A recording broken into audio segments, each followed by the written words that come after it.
Inda gama miti ada Kenya.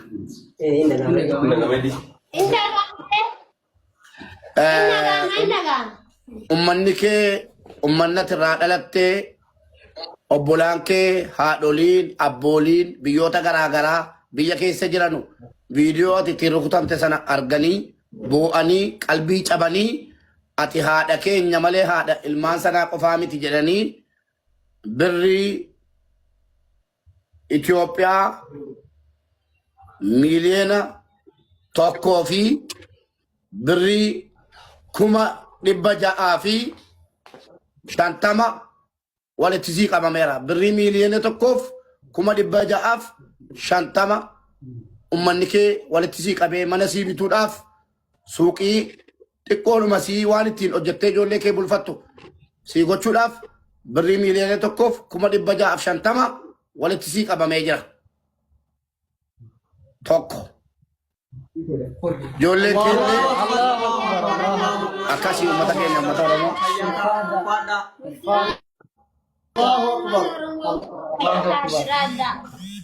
Birrii miliyoona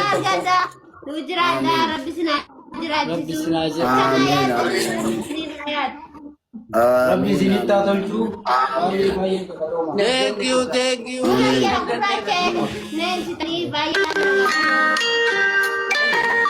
Bala gammadde bilbilli meerre reedi bilbilli meerre bilbila summatatti agarsiisi. Bilbila illee uummatatti agarsiisi. Bilbila bitame sana uummatatti agarsiisa. Bilbila bitame illee bilbila illee bilbila haadha keenyaa uummatatti agarsiisa. Bilbila haadha keenyaa bitame.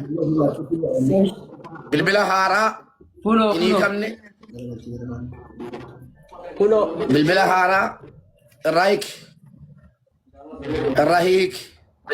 bilbila addisi obboleessa keenya anaafi obboleessa keenya eebbisaatu qobaatti bilbila kana reebitee fi uffata kanallee yoo daa'imaallee uffata haadhaallee uffata koofeerii galchinee uffata irraa jijjiirree hoteelallee irraa qabne kana hunda kan godhe anaaf obboleessa koo eebbisaa du'aayii barbaadaa addatti du'aayii godhaa fi hundumti keessan iyyuu haajaan kee ba'u jedhanii haajaa qaba eebbisaanii kana fakkaata birriin isaanii yoo rabbi jedhee birrii miliyoona tokko 650 keessaa obboleessi keenya viidiyoon atti erge sun isin bira jira reedii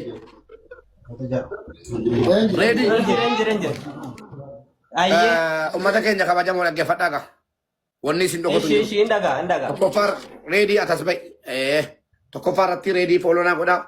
Akka dargaggeessi keenya biyya keessaa yeroo hedduu yeroo jarri waa hojjetanii waan gaarii hojjetanii fidanii tokkoffaa komishinii waan jedhamu jira jedhanii an gara kootiinis ta'e waayillan kiyya Abdii Geetaachos ta'e Alex eenyunuu warra asirra jiran guutuun komishinii irraa barbaadnu hin qabnu fudhannees hin beennu an gara kootiin hin beeku tasuma jarra abdiis akkasuma namni birrii tokko haadha keenya irra barbaadu hin jiru guutummaan guututti birriin kan haadha keenyaa ta'e xumura kanarra obboleessa keenya kanaaf waan ittiin jajjabeessinu ka jedhu akkaawuntichuma irratti waan walitti qabamee jira.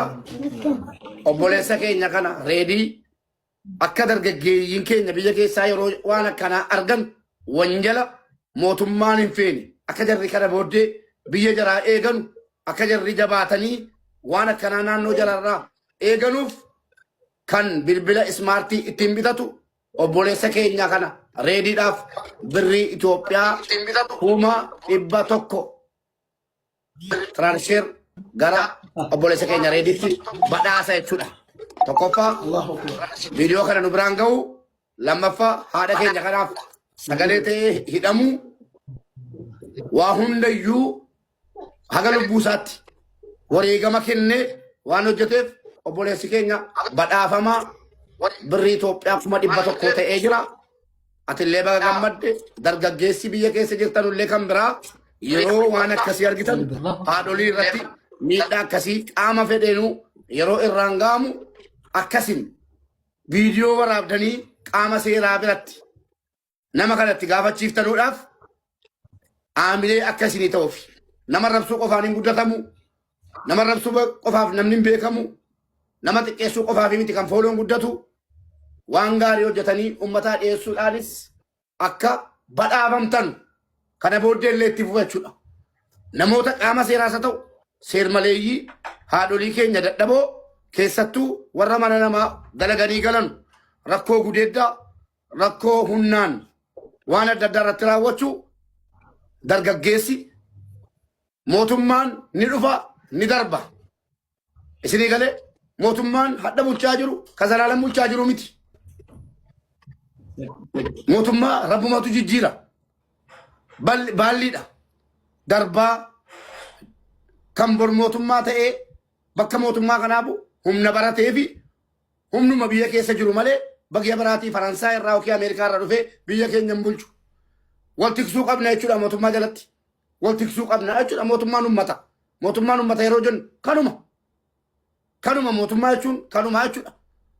Rakkoo haadholii keenya irra ga'u dirqama qaama seeraa amma ni dhufutti jennee eeguun qabnu. Viidiyoo waraabuudhaan saaxiluu mootummaa beeksisuu akka inni seeraan qabamu gochuu wareegama barbaachisu haqaan kafaluudha jechuudha. Kanaaf obboleessi keenya kun birrii 100,000 Itoophiyaa badhaafameera. Gooliin keenya miliyoona 1 ture. Miliyoona 1,300 wayii dhaqee jennaan 1.5 agaluun jedhee 1.5 edaafadha galama gallee 100,000 kan mucaa kanaa jennee uummata kadhannee itti dabalchiifne 50,000 immoo kan dagatamee jiru teelee birriirra jira. 1,000,000 1,550 waan hadha galuuf borgalu arcoo akkaawuntii keessa baankii keessatti hafee gadarce'ee waan hadhaa boriftaan amma wixataatti galu waan amma akkaawuntiin isinii maxxanfamnaan isin galchitanu dabalamee gara akkaawuntii isaan itti garagalaa birrii 100,000 qofatiyyuu baasii obboleessa keenya kanaaf irraa kennama malee guutuunsaa akkaawuntii isaan ofii isaaniitii banatan irratti garagalaaf isiniin jenna. Haasaas ittiin dheeressu. Inni lammaffaan immoo haati keenya kun fedhan naannoo amma jiran naannoo isaaniif mijataa ta'e inni gaamaa reedii naannoo isaaniif mijataa ta'e irratti bakka isaan barbaadan irratti isaanii waliin taanee quba qabaachuudhaan akka maallaqni isaanii hin qisaasamne akka namni isaan gowwomsee lafa seeraan alaa lafa kaartaan qabne bakka mootummaan beekamtiin kennineef akka isaan bitamee fi rakkoo keessa hin galleef nu waliin taaneeti marii goonee waan godhamu goona hangara kooti.